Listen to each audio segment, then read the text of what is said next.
किया जा सकता है।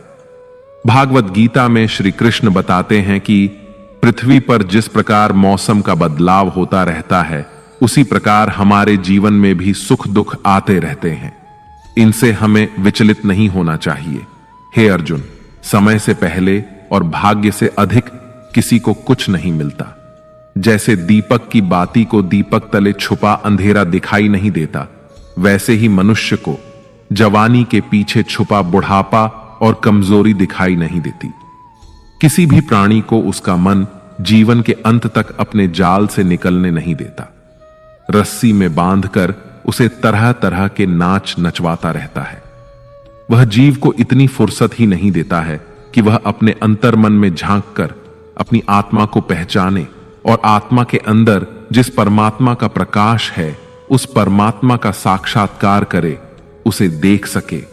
जब भगवान श्री कृष्ण से अर्जुन पूछते हैं कि हे केशव, यह सब मानकर भी कि आत्मा नित्य सनातन और अजन्मा है, उसे शस्त्र नहीं काट सकते, आग नहीं जला सकती, फिर भी प्राणी की आत्मा को दुख, सुख, शोक, खुशी, मान अपमान, पीड़ा और आनंद का एहसास क्यों होता है? तब भगवान श्री कृष्ण कहते हैं, हे पार्थ, मैंने पहले ही तुम्हें बताया कि सुख दुख का आभास करना आत्मा का काम नहीं, शरीर का काम है। तब अर्जुन कहते हैं, हे केशव, शरीर को दुख और पीड़ा तभी होगी जब शरीर को कोई चोट लग जाए या उसका कोई अंग कट जाए। जैसे शरीर आग में जल जाए, उससे जो पीड़ा होती है वह तो शरीर की पीड़ा है, परंतु मानहानि होने से जो दुख होता है या मान होने से जो आनंद आता है, उसमें तो शरीर को कोई चोट नहीं पहुंचती। वह मानहानि का दुख, वह अपकीर्ति की पीड़ा तो आत्मा को ही होती है ना। तब भगवान श्री कृष्ण अर्जुन से कहते हैं, नहीं अर्जुन, यह कीर्ति अपकीर्ति, मान अपमान, ये लाभ हानि, ये जीतने का आनंद अथवा हारने की पीड़ा, ये भी आत्मा को नहीं होती। यह आत्मा का काम नहीं है, यह तो मन की शरारत है। भगवान श्री कृष्ण कहते हैं, हे अर्जुन, यह याद रखो कि प्राणी के शरीर का एक अदृश्य अंग है मन, जो दिखाई नहीं देता लेकिन सबसे शक्तिशाली हिस्सा है। आत्मा से इसका कोई संबंध नहीं है। आत्मा रथ में बैठा हुआ रथ का स्वामी है, तो मन शरीर रूपी रथ का सारथी है। यह मन ही इंद्रियों के घोड़ों को इधर उधर भटका देता है और यौवन के आवेश में चंचल हो जाता है। कभी यौवन के आवेश में यही चंचल मन मनुष्य को इस भ्रम में डाल देता है कि वह सर्वशक्तिमान है, वह सब कुछ कर सकता है और वह यहां का राजा है, जिसके आगे हर कोई झुक जाने को विवश है और जिसे हर कोई प्रणाम करता है।